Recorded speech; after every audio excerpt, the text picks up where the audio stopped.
secret to freedom is courage. So next I'd like to ask Toni to come up and say a few words. First time Toni spoke here, so give her a warm welcome. Thank you.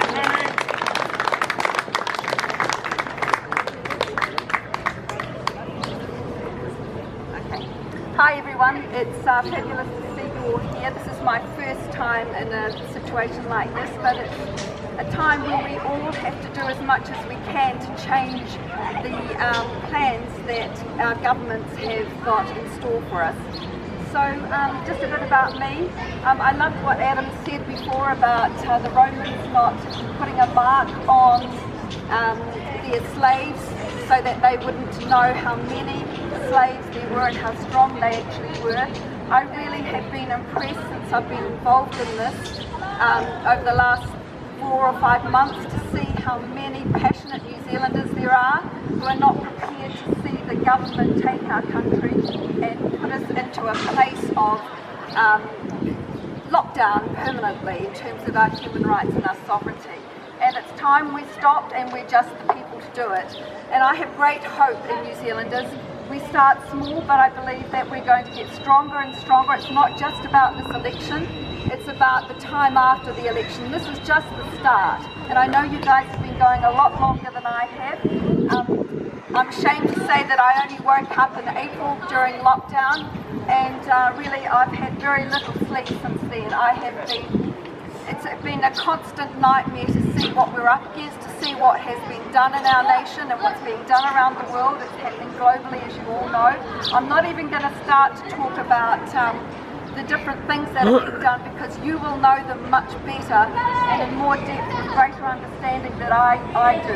I'm so new to this, but I'm 64 and I'm not going to let my children and my grandchildren, our young people, our generations in the future go into a system of global world order. I'm not going to let that happen on my watch, and it doesn't matter if I spend the rest of my days doing that, it's not going to happen. So I just want to say I'm horrified at what's going on, but I'm also very encouraged to see how many of us are actually prepared to do what it takes to stop it. And I'm excited to see New Zealanders, and I'm excited to see the numbers. And I think we're going to be blown away at the elections by the number of people who actually come out and vote against these two main parties. I don't agree with not voting. I know everyone's entitled to that opinion and I respect that. But I think this is part of our democracy, and if we don't vote, then we get what they want, and I'm not prepared to give that away. So please vote. I know most of you will. When I first woke up in April during lockdown, I looked for a party and couldn't see one, and then Billy Hika came up, and I'm now the Island candidate for Advance New Zealand. His message resonates with me, and I'm determined to do what I can to get us into Parliament this year, next week.